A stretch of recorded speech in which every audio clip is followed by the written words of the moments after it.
आऊज़ु बिल्लाहि मिनश शैतानिर रजीम। बिस्मिल्लाहिर रहमानिर रहीम। रब्बि इश्रह ली सदरी व यस्सिर ली अमरी वहलुल उक़दतम मिन लिसानी यफ़क़हू क़ौली। अल्हम्दुलिल्लाहि रब्बिल आलमीन। सुम्मस्सलातु वस्सलाम अला अशरफिल अंबिया वल मुरसलीन खातमिन नबिय्यीन सय्यिदिल क़रशिय्यिल मक्किय्यिल मदनी अबिल क़ासिमिल मुस्तफ़ा मुहम्मद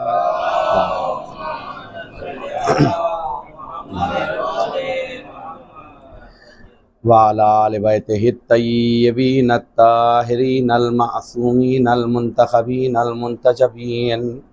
अम्मा बाद फ़क़द क़ाल अल्लाहु तबारक व तआला फ़िल क़ुरआनिल मजीद क़ौलुहुल हक़ व हुवा अस्दक़ुस सादिक़ीन।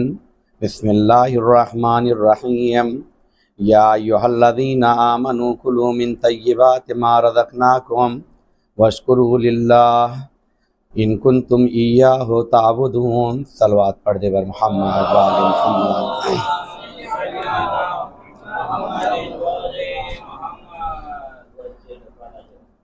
अज़ीज़ान मोहतरम मुअज़्ज़ज़ सामीन, मुझे एहसास है कि मुख्तलिफ़ जगहों पर आप सबको शब-ए-दारी और अंजुमन और ज़िक्र अहले बैत के लिए जाना है, लिहाजा बहुत ज़्यादा परेशान नहीं करूँगा, लेकिन जो हमारा मौजू चल रहा है उस मौजू के उन्वान से चंद बातें आपके सामने पेश करने की कोशिश करूँगा। देखिए, आज चौथा हमारा जो है उन्वान रहेगा रिज़्क़ के असरात और हमारी ज़िम्मेदारी और असरात व बरक़ात के उन्वान से। कल इंशाअल्लाह नतीजा देने की कोशिश करेंगे और उस नतीजे में जबकि बात बहुत है लेकिन हम अपने वक्त के उन्वान से समेटेंगे और ज़्यादातर कल इंशाअल्लाह इस बात पर कोशिश की जाएगी कि रिज़्क़ हलाल की वुसअत के लिए क्या रास्ते हैं, इस पर गुफ्तगू की जाए। किस तरीके से रिज़्क़ हलाल में इजाफ़ा होगा, मासूमीन ने क्या रास्ते बताए हैं। इंशाअल्लाह आज हमारा जो गुफ्तगू का उन्वान रहेगा वो ये है कि खाओ, लेकिन सिर्फ खाओ नहीं बल्कि खिलाओ भी। चूँकि हमारा उन्वान रोज़ यही है, एक ज़िम्मेदारी। कल मसलन हम लोगों ने जो गुफ्तगू की थी, अल्लाह कहता है खाओ लेकिन अल्लाह की नाफरमानी मत करो। उससे पहले हम लोगों ने गुफ्तगू की थी खाओ लेकिन इसराफ मत करो। उससे पहले हम लोगों ने गुफ्तगू की थी खाओ लेकिन शुक्र खुदा करते रहो। और यकीन जानिए अगर वक्त रहा कल तो सिर्फ समेटते हुए बात को कहूँगा कि मैंने क्यों इस तरतीब से उठाया कि पहले शुक्र, फिर इसराफ और फिर नाफरमानी और आज खिलाओ। अगर मौका मिला तो ये ख़ुद तरतीब भी मैंने किसी ख़ास मसलहत के तौर पर रखी थी, वरना बहुत सी आयतें हैं, मुख्तलिफ़ चीज़ें हैं। यकीन जानिए कल मैं जहन में यही लेकर आ रहा था कि गुफ्तगू की जाए तो कुरान की एक आयत है, खाओ सबके हुकूक अदा करो व आतू। सही है, लेकिन हमने कहा कि चूँकि बात को समेटना है तो बात को फैलाया ना जाए बल्कि समेटा जाए, वरना उन्वान है खाओ पियो अमल सालेह अंजाम दो। तो अमल सालेह क्या होता है इसके बारे में गुफ्तगू हो सकती थी, लेकिन आज मैं जो गुफ्तगू करना चाह रहा हूँ वो ये कि अल्लाह कहता है कि हम तुम्हें जब देते हैं तो देने के साथ साथ एक हुक्म भी देते हैं कि देखो हम तुम्हें चाहते हैं कि तुम्हारी इज़्ज़त, तुम्हारा वक़ार, तुम्हारी अज़मत बढ़ा दें कि सिर्फ़ खाने वाले मत रहो बल्कि खिलाने वाले भी बन जाओ। मखलूक इलाही का ख्याल रखो। या अल्फाज कर बदल कर कहूँ कि कुछ लम्हों के लिए सिफत अल्लाह को अपने अंदर से जारी कर लो। गौर कीजिएगा, क्या कर लें? कुछ लम्हों के लिए अल्लाह की सिफत को अपने अंदर जारी कर लें कि वो राज़िक है, हम थोड़ा सा खिला दें। जैसे माँ के लिए कहते हैं माँ मज़हर सिफ़ात इलाही होती है, राज़िक वो है निवाले माँ देती है। राज़िक वो है खाना तैयार करके माँ अता करती है। राज़िक वो है लेकिन मेरे बदन को कितनी ज़रूरत है ये माँ उसी अंदाज से तैयार करके हमें ये बदन तक पहुँचाती है। ये किसने अता किया? ये इल्म, या अंगीज़ा। क्या कहीं कोई माँ का कोर्स भी पढ़ाया जाता है? गौर कीजिएगा, दुनिया आज हर चीज़ के बारे में एक नया उन्वान कायम कर रही है। ज़रा सोचिए तो सही, कहीं कोई ऐसा उन्वान कायम किया गया है कि जहाँ पर यह कहा जाए कि माँ का किस तरीके से औलाद को पाला जाता है? कोई उन्वान किसी ने लिखा हो कि चलो पढ़ाया जाए? यहाँ तक ऐसी ऐसी चीज़ों के बारे में जिसमें सोचना मुनासिब नहीं है, उसके बारे में तो हमने सब्जेक्ट तैयार कर लिए, लेकिन जो सबसे पहली आगोश है जहाँ से हमारा वजूद निखरेगा उसके बारे में किसी ने गुफ्तगू नहीं की है। अगर गुफ्तगू की है तो वो इस्लाम है। गौर कीजिएगा, लिहाजा कभी सोचे और कभी देखा है हमने वो ज़वात भी देखी हैं जिन्हें अपनी परवाह नहीं होती थी, जिन्हें उठाते रहो आवाज़ें ख़त्म हो जाती थी, हलक की उठते नहीं थे, लेकिन माँ के एक जब उन्वान माँ में आ गए तो बच्चे के एक खुटके की आवाज़ में भी माँ की आँख खुल जाती है। ये कहाँ से तब्दीली आ जाती है? यकीन जानिए ये सब कौन है? कहा इसी वजह से कहते माँ मज़हर सिफ़ात इलाही हुआ करती है। तो कभी गौर करें, सोचें इन सब चीज़ों के बारे में। तो अल्लाह यहाँ पर जो कह रहा है कि खाओ, लेकिन सिर्फ खाना ये कमाल नहीं है, बल्कि खाने के साथ साथ क्या करो? खिलाओ भी। लिहाजा मैंने जिस आयत का इंतखाब किया पहले तबर्रुक के तौर पर उस आयत का जिसे मैंने अपने लिए सरनामा कलाम करार दिया था, सूरह बकरा की आयत नंबर 172 थी, जिसमें अल्लाह कहता है या अय्युहल्लज़ीना आमनू, ऐ वो लोग कि जो ईमान लेकर आए, कुलू खाओ मिन तय्यबात मा रज़क़नाकुम, हमने जो पाकीज़ा रिज़्क़ दिया है उससे खाओ। वशकुरू लिल्लाह, और अल्लाह का शुक्र अदा करो। इन कुंतुम इय्याहु ताबुदून, अगर तुम अल्लाह की इबादत करते हो। इन कुंतुम इय्याहु ताबुदून, ताबुदून यानी तुम इबादत करते हो उसकी, यानी परवरदिगार की, क्योंकि जो बंदा होगा वही शाकिर होगा। यहाँ तक हमारी गुफ्तगू हुई थी। आज जिस आयत का मैंने इंतखाब किया है सूरह हज आयत नंबर 28 है। पूरी आयत मैंने नहीं लिखी है ताकि आप लोग भी थोड़ा सा, अच्छा देखिए, मैं किसी चीज़ को मिलाना नहीं चाहता हूँ, समझाने के लिए कह रहा हूँ, वरना ये कुरान रिवायात इनकी शान इतनी अजल है कि हम ख़त्म हो जाएं अगर हमसे कोई तौहीन हो जाए। गौर कीजिएगा, तो कभी कभी मिसाल सिर्फ इसलिए दी जाती है कि मिसाल समझाई जाए। कभी कभी बात चीज़ें इंटरेस्टिंग बनाकर बीच में छोड़ी जाती है ताकि तलब हो जाए कि आगे जाके आदमी देखे तो सही। हम भी चाह रहे हैं, इतनी बातें खाने पीने की चल रही है तो ज़रा आधी आयत पढ़ के देखें कि किसे शौक़ हुआ जाए, देखे तो सही। क्यों? इसलिए कि जब जाएगा, कभी देखिए किताब में मुराजिया आदमी करता है तो फिर एक चीज़ नहीं, लिहाजा माहिरीन बिज़नेस और बिज़नेस करने वालों ने जो मॉल का कॉन्सेप्ट बनाया था उसमें से एक कॉन्सेप्ट यही था। पहले एक दुकान पर जाते थे, एक सामान लेके चले आते थे, अब मॉल में जाते हर तरह का सामान, हर तरह की दुकान। गए थे मोबाइल ख़रीदने के लिए तो कवर भी ले रहे हैं, गए थे मोबाइल ख़रीदने के लिए तो हेलमेट भी ख़रीद ले रहे हैं, गए थे मोबाइल ख़रीदने के लिए तो पता चला 2 जोड़े कपड़े भी ख़रीद ले। हुआ क्या? कहा टाइम बहुत ज़िंदगी का शॉर्ट हो रहा है, आए थे तो अभी लेते चलो।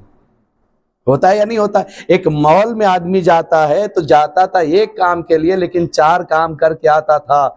यही सोच के मैं कह रहा हूँ, कुरान की आयत मैंने आधी पढ़ी है, आधी पढ़िएगा, जाके देखिएगा इंशाअल्लाह। एक चीज़ के लिए जाएंगे, 4 नहीं, क्योंकि दुनिया की चीजें महदूद है और उनकी टेक्नोलॉजी महदूद है। खुदा की बारगाह में आएंगे इतना पुर हाथ लेकर आएंगे कि खुद भी माला माल होंगे, समाज को भी इल्म से माला माल करते जाएंगे। सलवात पढ़ दे बर मोहम्मद वाले।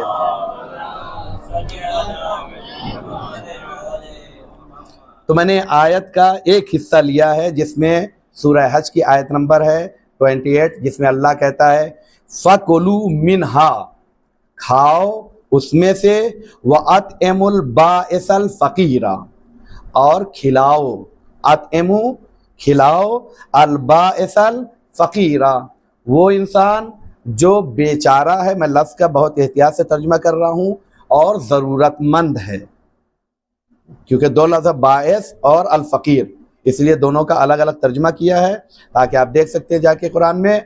खाओ उसमें से, तो ये उसमें से क्या है, का हज बैतुल्लाह एक बहुत बड़ी इबादत है, खुदा हर किसी को नसीब फरमाए, क्योंकि इस इबादत में एक बहुत बड़ी इबादत और शामिल है कि जाएगाह अमीर कायनात और उस दीवार को जो छुपाया जा रहा है करीब से देख कर आके ईमान ताज़ा करके आ जाएं, सबको खुदा नसीब करे।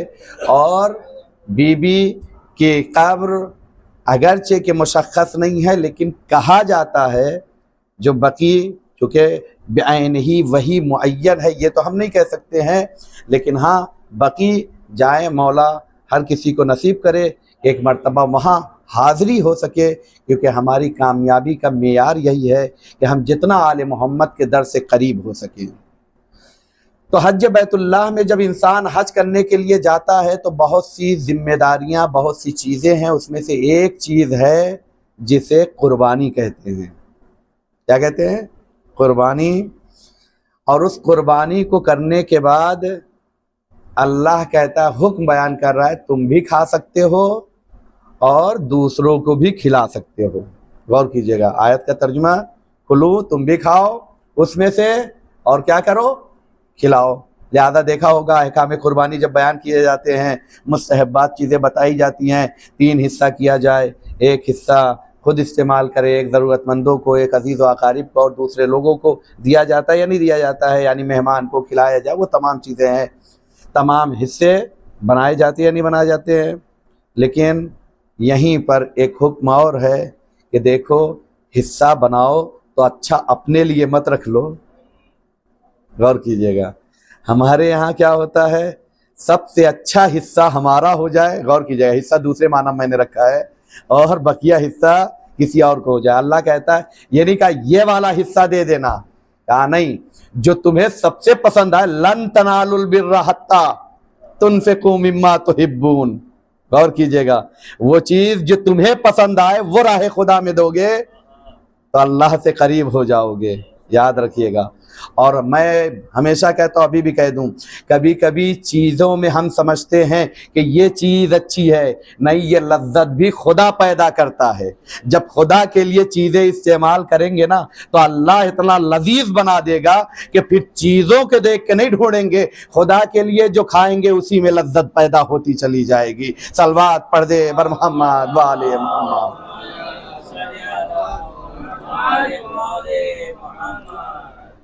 तो अल्लाह क्या कहता है सूरह हज की 28 नंबर आयत में, खाओ लेकिन खाने के बाद रुको नहीं, तुम्हारी एक जिम्मेदारी है कि खाने के साथ साथ खिलाओ।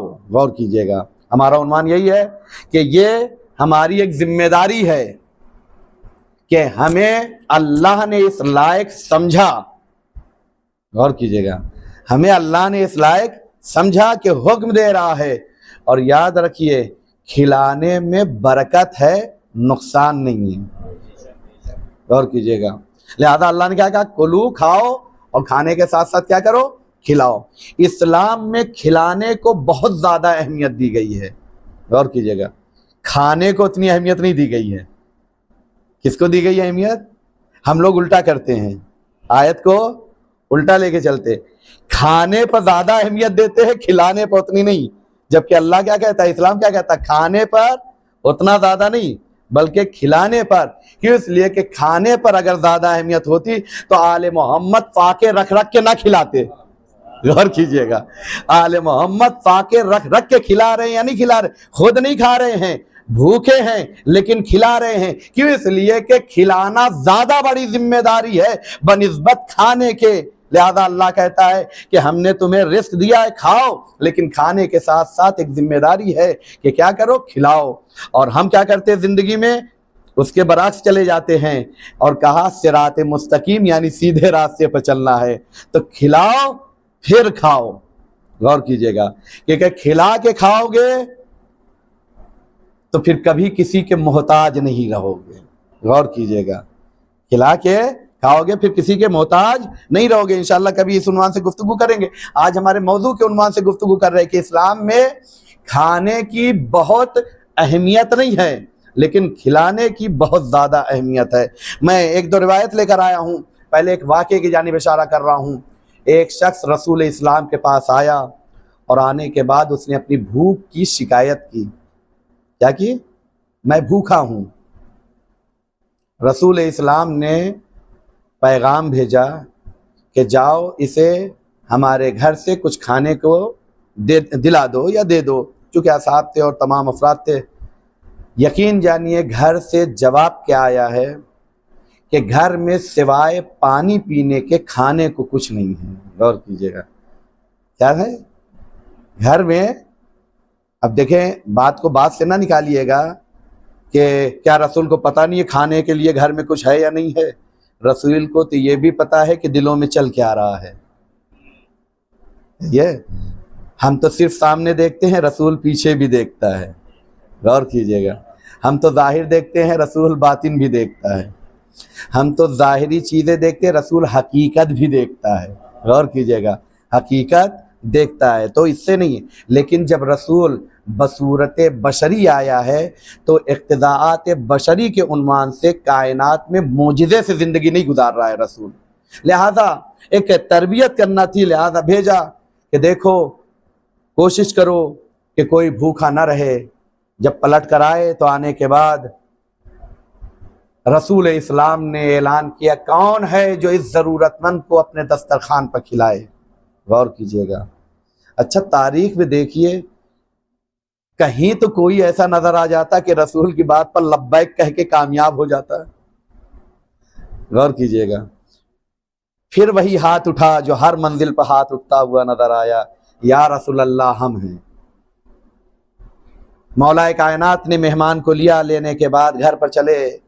ऐ रसूल की बेटी, मेहमान आया है, खाने का इंतज़ाम हो जाता।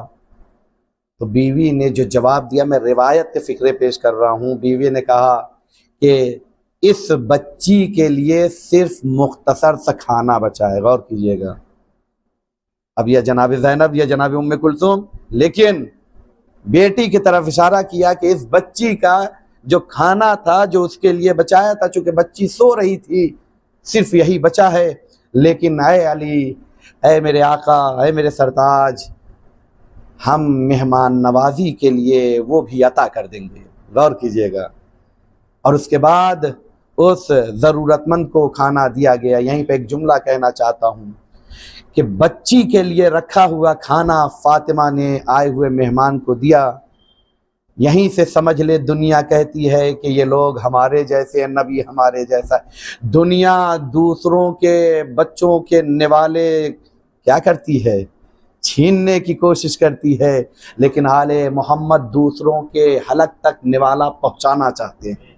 और कि खुद भूखे रह लें लेकिन कोई भूखा न रहने पाए। लिहाजा बीबी ने अता किया और उसके बाद वो वहाँ से जब गुजरा है तो पेट खाली आया था, लेकिन दरे सैयदा से अपनी भूख को मिटा कर आया है।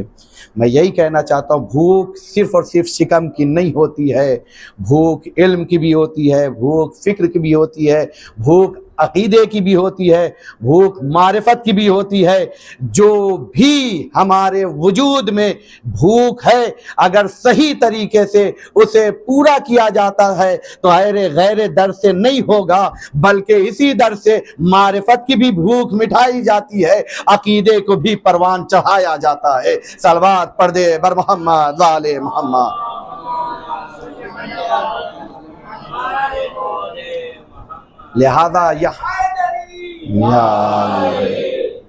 लिहाजा कोशिश करें इस दर से आने के बाद, मैं हमेशा कहता हूँ, आज भी कह रहा हूँ, याद रखिए छोटी चीज़ें न मांगें, छोटी चीज़ें तो इनके गुलाम भी अता कर दिया करते हैं। लिहाजा सबसे बड़ी दुआ यह है कि मौला हम आपके दर के रहें, आप ही के दर के हो के जाएं, आकिबत बखैरी की दुआ होना चाहिए। लिहाजा जब बीबी ने खिलाया है और उसकी ज़रूरत को पूरा किया है, उस मौके पर रसूल इस्लाम ने अपनी ज़बान मुबारक से इरशाद फरमाया, मिन अफ़ज़लिल आमाल। गौर कीजिएगा, हम लोग क्या करते हैं, हमेशा बेस्ट और अच्छी चीज़ की तरफ जाते हैं कि नहीं जाते हैं। बच्चा शूज़ भी लेता है तो यही देख के लेता है कि कॉलेज में जाएंगे तो सबकी निगाहें मेरे शूज़ पर है। गौर कीजिएगा, जबकि कोशिश ये हो कि किरदार ऐसा बनाए। गौर कीजिएगा, गौर कीजिएगा, शूज़ तो चंद दिन में ख़त्म हो जाएगा, लेकिन किरदार जब आले मोहम्मद से सजाया जाएगा तो दुनिया ख़त्म हो जाएगी, लेकिन आपके किरदार की खुशबू कभी नहीं ख़त्म होगी। गौर कीजिएगा, ज़्यादा क्या करे, आए अपने आप को सजाए। तो इंसान जब भी कोई चीज़ लेता है तो उसमें सबसे अच्छी चीज़ को सिलेक्ट करता है या नहीं करता है। एक शूज़ भी ख़रीदना चाहता है तो सबसे अच्छा लेना चाहता है, तो फिर जब आमाल भी करना है तो सबसे अच्छे आमाल होना चाहिए, नहीं होना चाहिए। मिन अफ़ज़लिल आमाल, आमाल में सबसे बेहतर और बाफजीलत अमल क्या है, इबरादुल केबादिल हार्रा। केबाद कहते कबद यानी लीवर और जिगर को, कहते हैं इबरादुल केबादिर हार्रा यानी गर्म और प्यासे कलेजे को ठंडा कर देना सबसे बड़ी इबादत है। क्या कहा है, मिन अफ़ज़लिल आमाल, आमाल में सबसे बेहतरीन क्या है, यानी प्यासे को पानी पिला देना। गौर कीजिएगा, उसके बाद मासूम क्या कहते हैं, व इश्बाइल केबादिल अलजाया, जो भूखा है भूखे को शिकमशेर बना देना, ये बेहतरीन इबादत है। यानी अल्लाह ने क्या कहा कि देखो खाओ, लेकिन खाने के साथ साथ एक जिम्मेदारी है। वो जिम्मेदारी क्या है, खिलाना है। और मासूम यही बताना चाहते, ये जिम्मेदारी सिर्फ जिम्मेदारी नहीं है, तुम नेक आमाल अंजाम देना चाहते हो। नेक आमाल में सबसे अफजल क्या है, कहा किसी भूखे को खाना खिला देना। लिहाजा हमने सुन्नत कायम की, सबसे अजीम जिक्र के बाद सबसे अफजल आमाल अंजाम देते हैं। नामे हुसैन पर पानी पिलाते भी है, नामे हुसैन पर लोगों को खाना खिलाते भी है, ताकि सबसे बेहतरीन अमल अगर लिखा जाए तो हमारे नाम आमाल में नजर आना चाहिए। सलवात पढ़ दे बर मोहम्मद वाले मोहम्मद।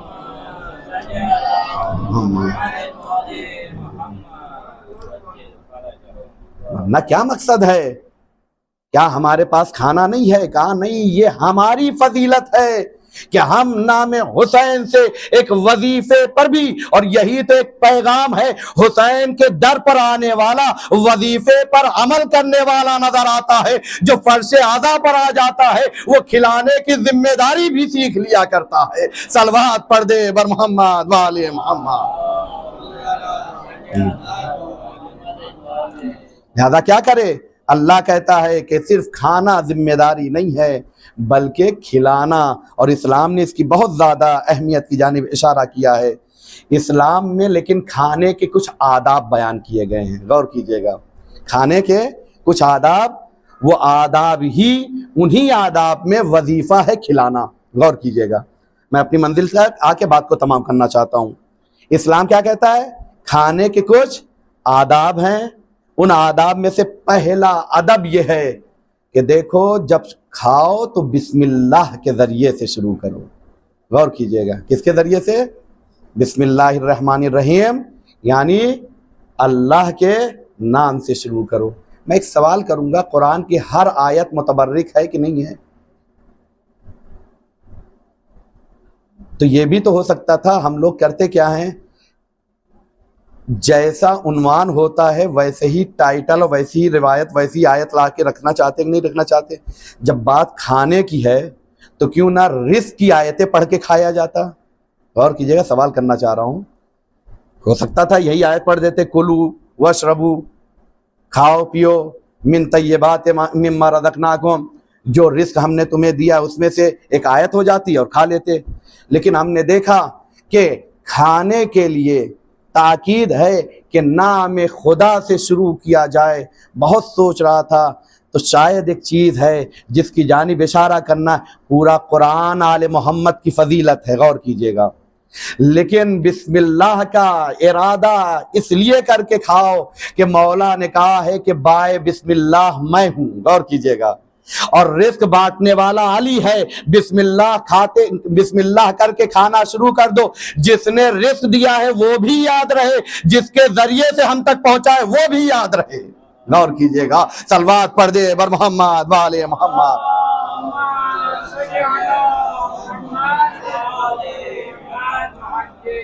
तो आदाब में से एक अदब यह है कि जब दस्तरखान पर बैठो खाओ तो क्या करो। कहा इस्लाम कहता है कि खाने की मिकदार क्या होना चाहिए, कैफियत क्या होना चाहिए। मौला कह रहे हैं, मौला की ज़बानी में पेश कर रहा हूँ। मौला कहते हैं कि काला इमाम अली अलैहिस्सलाम, अला अअलमुका, क्या मैं तुम्हें खबर न दूं, अर्बआ खिसालिन, या वअल्लिमुका, तुम्हें तालीम दूं, अर्बआ खिसालिन, चार बातों की। कितनी? अर्बआ खिसालिन। तस्तगनी बिहा अन तिब या अन तबीब, रिवायत में दोनों लफ्ज था, या तुस्तगना मजूल भी पढ़ सकते हैं। क्या मैं तुम्हें ऐसी बात न बताऊं कि जिसके जरिए से तुम डॉक्टर से बेनियाज हो जाओ। गौर कीजिएगा, आजकल यकीन जानिए मैं यहीं पर दुआ कर रहा हूं, आप लोग आमीन कहें, क्योंकि आपकी आमीन की ताकत ज्यादा है। यकीन जानिए आज जिस घर में बीमारी है इंसान टूट जाता है। अल्लाह से दुआ यही है कि बारे इलाहा हमें हर बीमारी, रूही बीमारी से भी और बदन की बीमारी से भी निजात अता कर दे। गौर कीजिएगा, बहुत अहम मरहला है, बहुत परेशानियां, बल्कि बाद मौक़ों पे तो इनकम के ज़राए कम हैं लेकिन डॉक्टर के पास ज़्यादा है।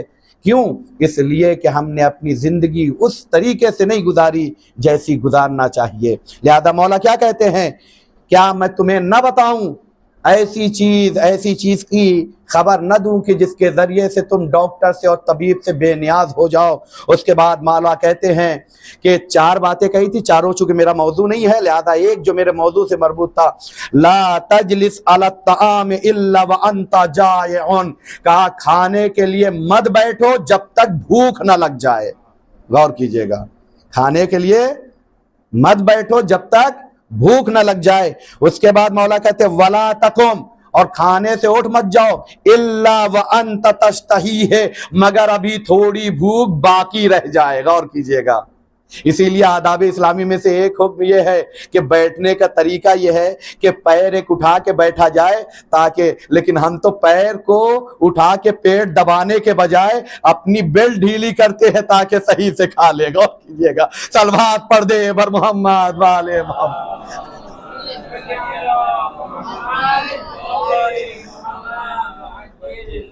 देखिए, मैं कभी किसी के लिए बात नहीं करता हूं, मैं अपने लिए कह रहा हूं, और कल भी मैंने कहा था, आज भी मैं कह रहा हूं, मुझे दिख के दीन इस्लाम नहीं समझ में आएगा। मौला की बात पर तवज्जो करना है, क्योंकि मौला के अक़वाल इंसान को कामयाबी और सेहत तक पहुंचाते हैं, हर तरह की सेहत अता करते हैं। क्या कहा, ला तजलिस अला ताम, खाने पर मत बैठो, इल्ला व अंता जायउन, इसीलिए कहते हैं जब भूख लगी और बैठेंगे तो घर का हर खाना अच्छा लगेगा।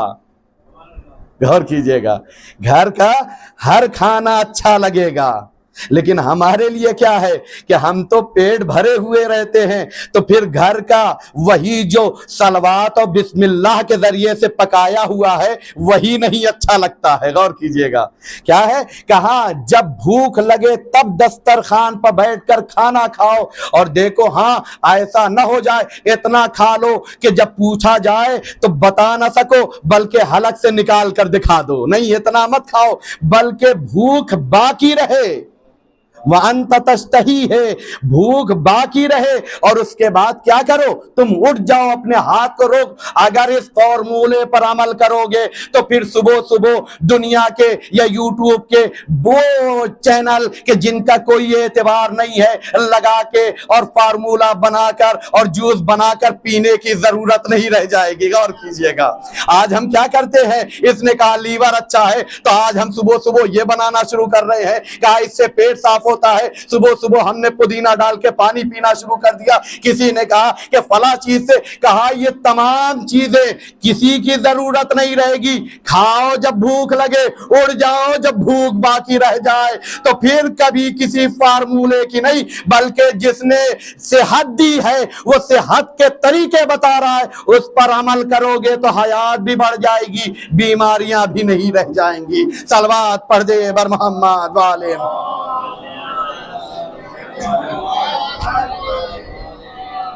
देखिए, अच्छा इसकी वजह से मैं किसी की मुखालिफत नहीं कर रहा हूँ, ये पहले वरना कहते मौलाना जो है मेरे चैनल की मुखालिफत हो गई। मुझे किसी चैनल और किसी उसकी मुखालिफत नहीं है, मैं उन्हीं चीज़ों को लेना चाहता हूँ जो जहन में ज़ख़ीरा हो ताकि मैं फ़ौरन कनेक्ट हो सकूँ। होता या नहीं होता है? और यहाँ तो यकीन जानिए मुश्किल ऐसी है कि आज मुझे खुदा न खास्ता कुछ हो, इतने फॉर्मूले बता दिए जाते, सिलेक्ट करना मुश्किल हो जाता है किस पर अमल किया जाए।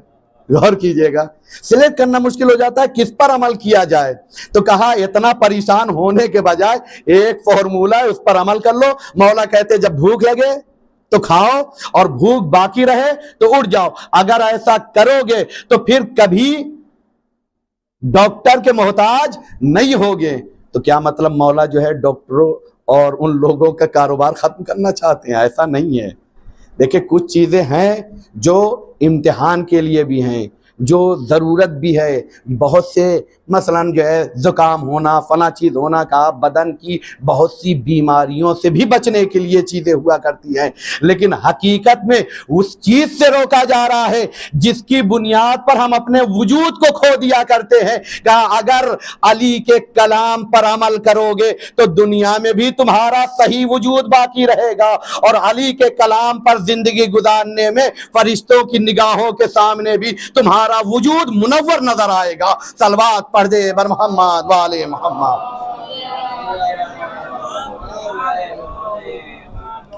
लिहाजा मौला कहते हैं, इमाम सादिक अलैहिस्सलाम इरशाद फरमा रहे हैं,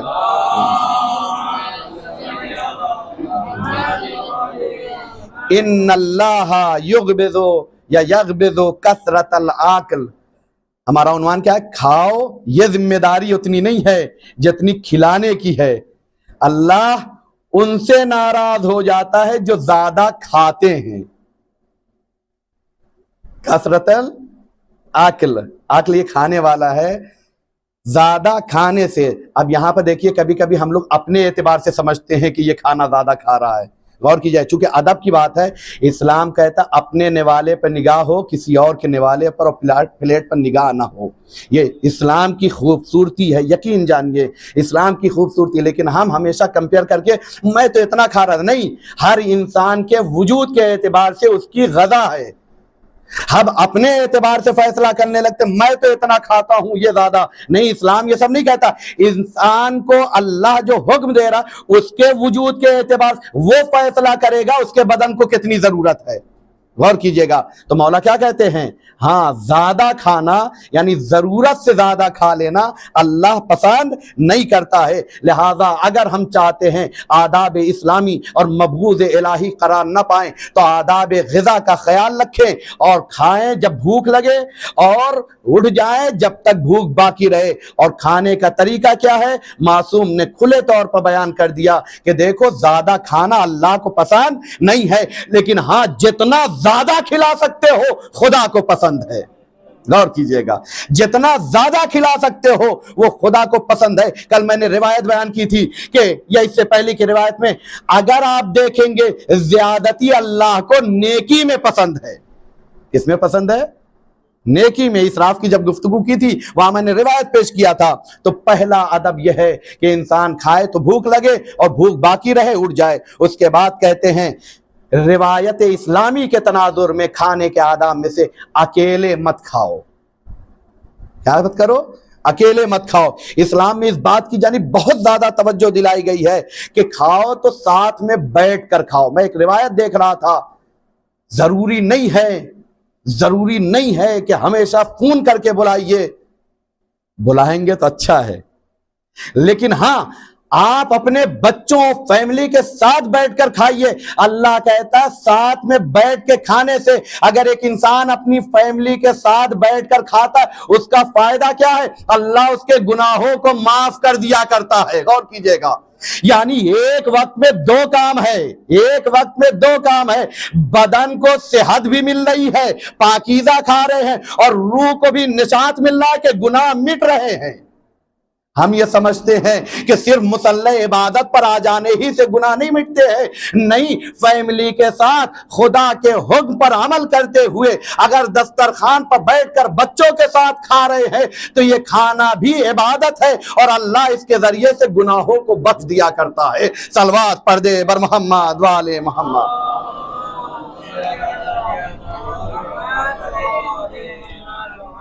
तो क्या न करे, ऐसा सिस्टम न बनाए कि एक आया खा के चला गया, दूसरा आया, फिर तीसरा, फिर।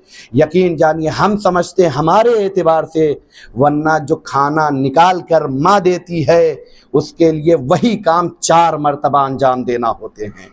और सबसे बड़ी चीज यह है कि हम एक ऐसी चीज से महरूम रह जाते हैं कि अल्लाह और इस्लाम कहता है कि खाने के आदाब हैं, अदब से भी दूर हो जाते हैं, गुनाहों की बख्शिश के जरिए से भी महरूम रह जाते हैं। लिहाजा कोशिश करें, हम ये नहीं कहते हैं कि अब काम धाम सब छोड़कर सिर्फ बैठा जाए, नहीं, जैसे हर काम के लिए वक्त निकाला जाता है, हफ्ते में 1 या 2 दिन तो ऐसा निकाला जा सकता है अपने बच्चों के साथ बैठकर खाना खाया जाए।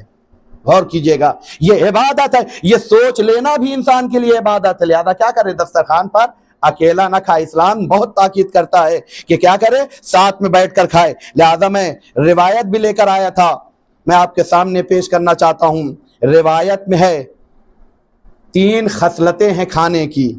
काना मिन हलाल, किसमें से होना चाहिए? हलाल में से। जब भी दस्तरखान पर रखे क्या हो? हलाल हो। उसके बाद कसरतिल ऐदी अलैह, जो मेरे मौजू से मरबूत है, और जब दस्तरखान पर खाना हो तो हलाल हो, हलाल के साथ कसरतिल ऐदी यानी हाथ ज्यादा हो। तो हाथ ज्यादा होने से मुराद क्या है? यानी ज्यादा अफराद बैठ कर खाएं।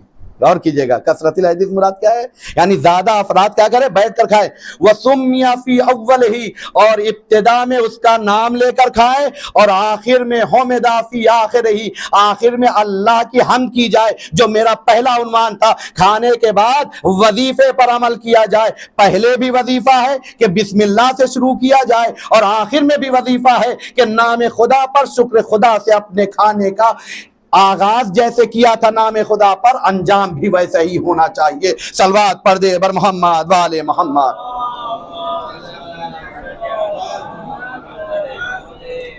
एक रिवायत है, मैं उसकी जानिब इशारा कर रहा हूं। जनाबे इब्राहिम के बारे में सुना होगा, बहुत ज्यादा जनाबे इब्राहिम के सिलसिले से रिवायात, वाक़यात और तमाम चीजें मिलती हैं।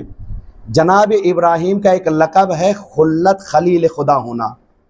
क्या है? खलील खुदा होना। कहा इब्राहिम खलील खुदा हैं। रिवायत में जो रीज़न बताए गए हैं, बहुत से रीज़न है, लेकिन 2 अहम रीज़न है जिसकी जानिब इशारा किया है। जनाब इब्राहिम को अल्लाह ने खुल्लत जो दी थी, उसके असबाब में से एक सबब यह है कि रात की तारीकी में उठकर खुदा से राबिता करते थे, जिसे हम अपनी जबान में कहें तो नमाज शब पढ़ते थे। और दूसरा, इब्राहिम की आदत में से था वो अकेले बैठ के खाना नहीं खाया करते थे, गौर कीजिएगा, अकेले खाना नहीं खाते थे बल्कि साथ में बिठाकर खिलाते थे। यानी वजीफा अल्लाह कहता सिर्फ खाना नहीं है बल्कि खिलाना भी है। जनाब इब्राहिम दस्तरखान पर बिठा के खिला के वजीफे पर अमल करते थे। और इंसान जब इस वजीफे पर अमल करता, गौर कीजिएगा, चूंकि मखलूक इलाही से मोहब्बत हो जाना अल्लाह की बारगाह में उसे खिलाल और खलील बना दिया करता है, यानी खुल्लत अता कर दिया करता है। यानी मखलूक इलाही से मोहब्बत तुम करोगे, खुदा तुमसे मोहब्बत करता हुआ नजर आएगा। सलवात पढ़ दे बर मोहम्मद वाले मोहम्मद।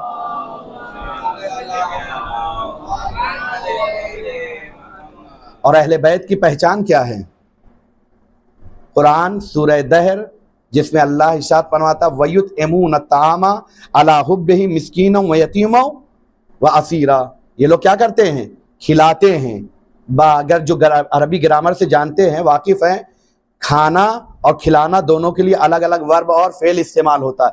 युतइमो यानी खिलाते हैं, सूरह दहर में है, जाके देख सकते हैं। युतइमून तामा, वो लोग क्या करते हैं? खाना खिलाते हैं। यानी वजीफा क्या है?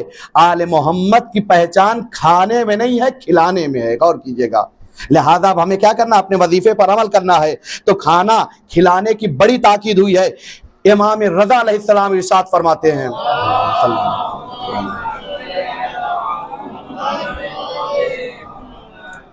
अफ़ज़लुल आमाले हुस्नुल खुल्क़।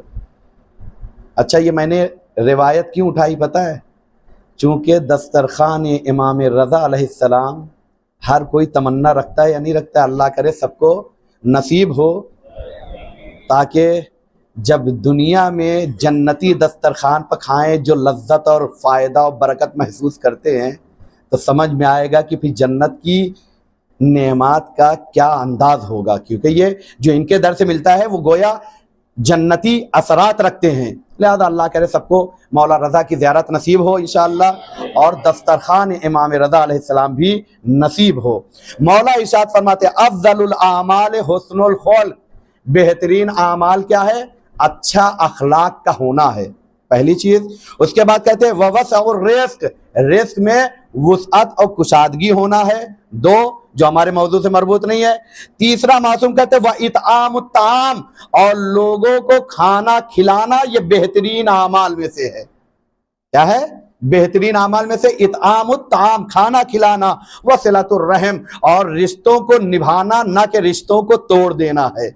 और याद रखिएगा जो रिस्क हलाल खाता है वही जिम्मेदारियों को निभाता है, और जो जिम्मेदारियों को निभाएगा वही रिश्तों को भी निभाता हुआ नजर आएगा। सलवात पढ़ दे बर मोहम्मद वाले मोहम्मद।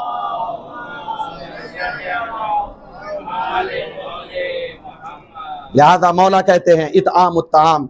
मैंने यहीं पर इशारा किया था कि याद रखिए, मौला खुद इमाम अली अलैहिस्सलाम कहते हैं कि खाने से बदन मजबूत होता है, खिलाने से रूह मजबूत होती है। गौर कीजिएगा, क्या है?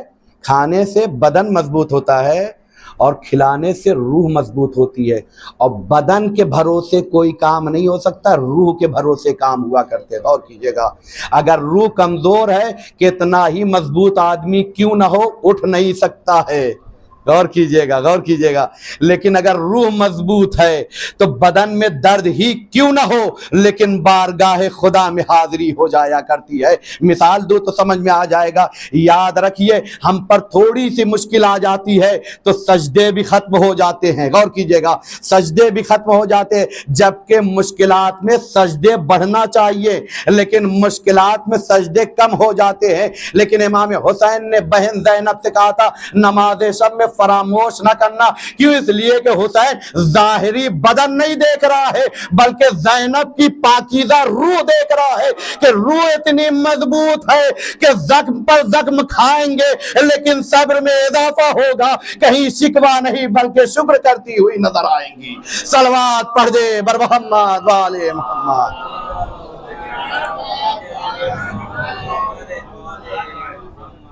और रूह जिसकी मजबूत होती है, याद रखिए इसी वजह से तो कहा जाता है जितना अच्छा कॉन्फिडेंस होगा, जितना अच्छा फैसला लेंगे, उतना अच्छा काम होगा। कहा रूह जब मजबूत होगी तो सही फैसले करने के इंसान के अंदर सलाहियत होगी, उसका बदन उसके ताबे होगा। तो ये जहन से निकाल दिया जाए कि हम खाने से मजबूत हो जाएंगे। इस्लाम कहता हम वजीफे से मजबूत होंगे। और वजीफा क्या है? खाना वजीफा नहीं है, बल्कि खाना जरूरत है, वजीफा खिलाना है। और खिलाने से रूह मजबूत होती है। तभी मौलाए कायनात ने कहा था तुम ये मत देखो कि अली जौ की रोटी खाता है, बल्कि ये देखो अली ने किस कुव्वत से दरे खैबर उखाड़ा है। जाहिरी बदन से नहीं बल्कि कुव्वतुर रहमानिया से उखाड़ा है। क्यों? इसलिए कि कुव्वतुर रहमानिया यानी रूह का मजबूत होना है। जो रिस्क हलाल खा ले उसकी रूह इतनी मजबूत हो जाती है, तो जो कायनात को रिस्क हलाल खिलाता हो वो कितना मजबूत होगा। सलवात पढ़ दे बर मोहम्मद वाले मोहम्मद।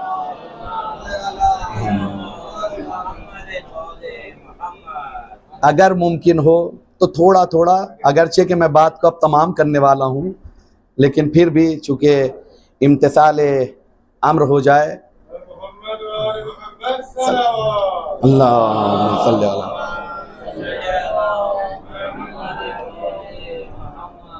तो याद रखिए जाहिरी बदन पर उतना नहीं, मैं इसका इनकार नहीं करता हूं, लेकिन रूह को मजबूत बनाया जाए। और रूह मजबूत होती है खिलाने से, और रूह मजबूत होती है तो फिर बड़ा बड़ा लश्कर भी मुस्कुरा के उसका एतबार ख़त्म कर दिया जाता है। अली असगर क्या थे? 6 महीने के बच्चे थे कि नहीं थे? लेकिन रूह जब मजबूत होती है तो लाखों का एतबार, मुस्कुराहट से तलवार की भी जरूरत नहीं होती है। लिहाजा क्या करें? वजीफे पर खाओ, खाने के साथ साथ खिलाने पर, यानी जिम्मेदारी और वजीफे पर अमल करते जाएं। और इस्लाम में मैंने क्या कहा? खाने से ज्यादा खिलाने को अहमियत दी गई है। उसके बाद मासूम कहते हैं आदाब इस्लामी, जो कि मैं बयान कर रहा था, कहा कैसे पहचाना जाए कि इंसान खिलाने वाला है या खाने वाला है। गौर कीजिएगा, एक कंजूसी की सिफत की जानिब इशारा करके बात को यहीं पर तमाम करूंगा। कहा खिलाने वाला बहाने ढूंढ ढूंढ कर, अगर कोई मुनासिबत नहीं होती है तो इतना खिलाना चाहता है कि वो ज़ियारत पर चला जाता है, अपनी रूह को मजबूत करके आता है, फिर वलीमा कर दिया करता है। गौर कीजिएगा, ये बहाने तलाश करता। अल्लाह करे ऐसे बहाने हम सबको नसीब हो जाएं। अल्लाह करे इस तरीके के बहाने हमें सब, चूंकि बहुत सी जगह पर खिलाने के लिए अल्लाह ने बहाने रखे हैं। हज पर जाओ वलीमा करो, बच्चा खुशी है तो वलीमा करो, ज़ियारत पर है तो वलीमा करो। ये तमाम चीजें क्या है? यानी ये कल्चर है कि खाना सिर्फ नहीं बल्कि खिलाने का कल्चर भी आम हो जाए। इसी कल्चर को हमने आम करने के लिए नाम हुसैन पर खिलाने का कल्चर बनाया है। गौर कीजिएगा, और आज दुनिया ये समझ भी रही है, हो सकता है हम गुम हो जाते, लेकिन अरबाईन में हमने ये कल्चर आम करके दुनिया वालों को बता दिया है तुम जमा करके खुश हो, हम नाम हुसैन पर खिला करके खुश हैं। गौर कीजिएगा, गौर कीजिएगा। और ये सिर्फ खिला नहीं रहे हैं बल्कि आयत की तफसीर मुकम्मल पेश कर रहे। हम अपने वजीफे को समझते हैं, हम खाने के लिए नहीं आए हैं, नाम हुसैन पर खिलाने के लिए आए हैं। सलवात पढ़ दे बर मोहम्मद वाले।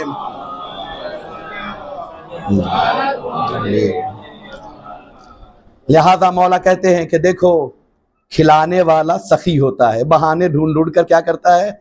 खिलाता है। लेकिन कुछ लोग नहीं खिला पाते हैं, जिन्हें हम अपनी जबान में कंजूस कहते हैं। ऐसा हमें किसी को टाइटल देने का हक नहीं है, ये याद रखिएगा, गौर कीजिएगा। हम अपने बारे में फैसला करें, किसी और के बारे में टाइटल देना हमारे लिए। मौला कहते हैं, इमाम रज़ा अलैहिस्सलाम की हदीस है, इसी पर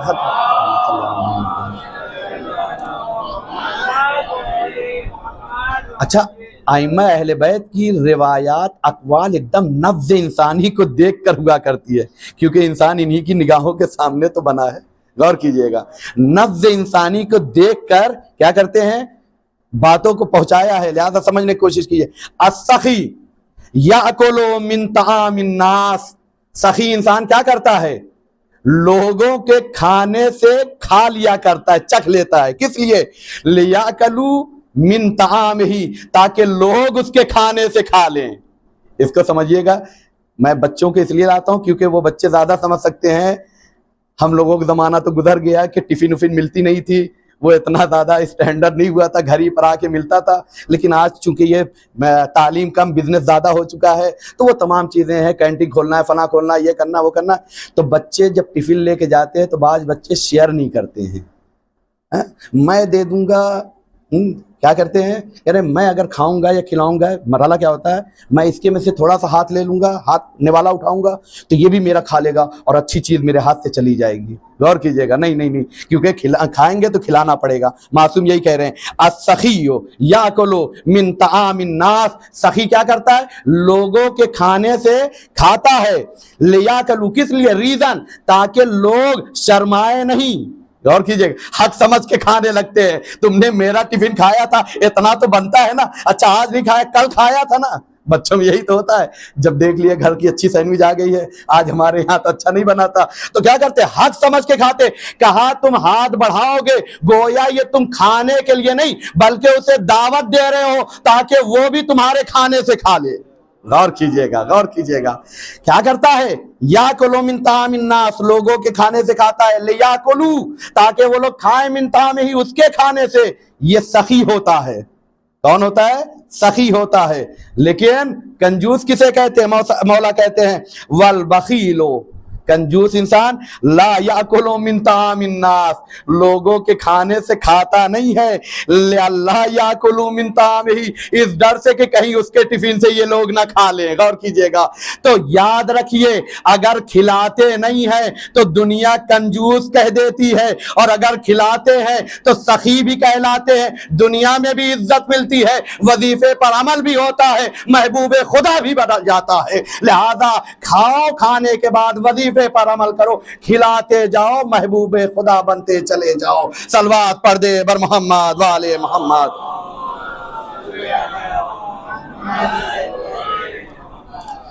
अबू ज़र गफ्फारी अजीम सहाबी हैं, इनको रसूल इस्लाम ने हुक्म दिया कि देखो, अपना खाना उसे खिलाओ जिसे खुदा के लिए तुम दोस्त रखते हो। गौर कीजिएगा, अपना खाना उसे खिलाओ जिसे तुम खुदा के लिए दोस्त रखते हो, और उसके खाने से खाओ जो खुदा के लिए तुम्हें दोस्त रखता है।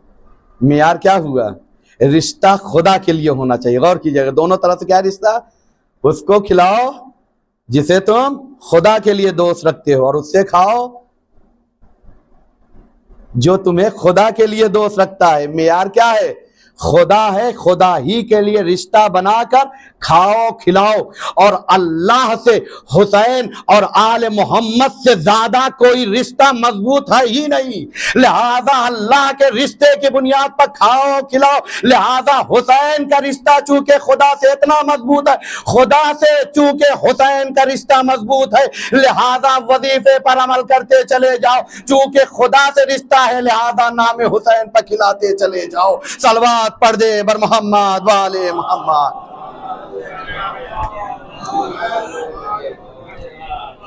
और आले मोहम्मद ने जो खिलाया है, यकीन जानिए सूरह दहर की आयत जाग देखे, वयुतइमून अत्तामा, उन्होंने खिला अला हुब्बिही। यहां पर कहते मोहब्बत दो तरह की है, एक वो खाने से मोहब्बत कर चुके थे, कहा आले मोहम्मद के लिए खाना महबूब नहीं हुआ करता है, खुदा महबूब हुआ करता है। लिहाजा खाने से मोहब्बत नहीं बल्कि मोहब्बत खुदा में खिला रहे हैं।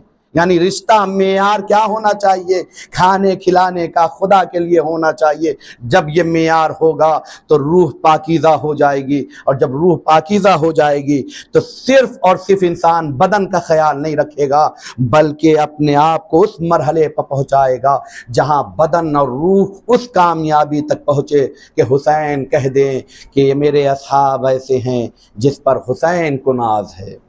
हाँ, ज़दारान मज़लूम करबला या में असीरी चल रहे हैं, और आज मुख्तलिफ मकामात पर शब्बेदारी भी है, मुख्तलिफ मकामात पर ज़िक्र सैयदुश्शुहदा भी सुनेंगे, और उसी सिफत को सब ने मुज़ाहिरा किया है कि नाम हुसैन पर अपनी ताकत भर इंतज़ाम करते हैं। खुदा सबको सलामत रखे। हाँ, ज़दारान मज़लूम करबला, जब अहले हरम को असीर किया गया है और असीर करके ले जाया जा रहा था। तो मक्तल से जब कारवान गुजरा है, रिवायत में मिलता है कि ज़ैनब ने अपने आप को सवारी से गिरा दिया और बिन सर के बदन से भाई के जनाजे से लिपट गई और एक जुमला कहा था, अंता अखी, क्या तू ही मेरा भाई है? क्योंकि ज़ैनब ने जिस हुसैन को देखा था उसे रसूल शाने पर खिलाता था, उसे रसूल बोसे देता था, उसके नाजों को जन्नत से पूरा किया करता था। लेकिन आज वही हुसैन है जो इतना गरीब कि बे गौर कफन उसका जनाजा पड़ा हुआ है। हाँ, अज़ादारान मज़लूम करबला रिवायत में मिलता है 3 मौके हैं जहाँ पर जनाजे पर गिनने वाला गिरा तो सही, लेकिन जब उठा है तो फिर ऐसा असर हुआ कि बाल सफ़ेद हो गए। रिवायत में पहला मौका मिलता है,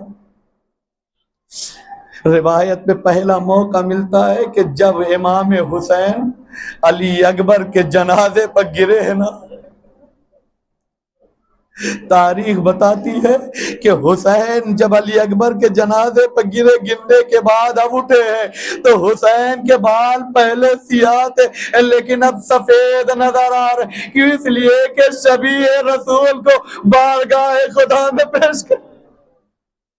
अजरुकुम अल्लाह, बहुत सख्त था। तभी तो जब बर्छी की यानी निकाली है तो एक मर्तबा नजफ का रुख किया था और नजफ का रुख करने के बाद आस्तीनों को समेटने के बाद जब बर्छी की यानी पर एक हाथ रखा और अली अकबर के सीने पर हाथ रख के या अली मदद कह के निकाला था तो सिर्फ बर्छी की यानी नहीं निकली थी बल्कि अकबर का कलेजा साथ में। खुदा किसी बाप को ऐसा मंजर न दिखाए।